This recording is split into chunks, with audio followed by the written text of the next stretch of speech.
This easy-to-make pickled green mango relish adds a fruity kick to a variety of dishes. In a large saucepan, combine the onion, mustard seed, salt, vinegar, ginger, garlic, sugar, and the water. Mix to combine and bring to a simmer for about 5 minutes. Remove the ginger and garlic from the simmering mixture. Add the mangoes, Fresno chilies, and lime rinds to the saucepan and simmer for another 10 minutes. Throughout the year, there are 6 major mango varieties on the market.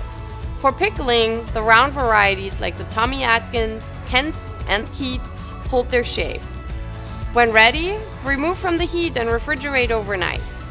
Taste and adjust the seasoning as necessary. Add this to your favorite dish or cover and store in the refrigerator for up to 2 weeks. Here's our finished pickled green mango relish.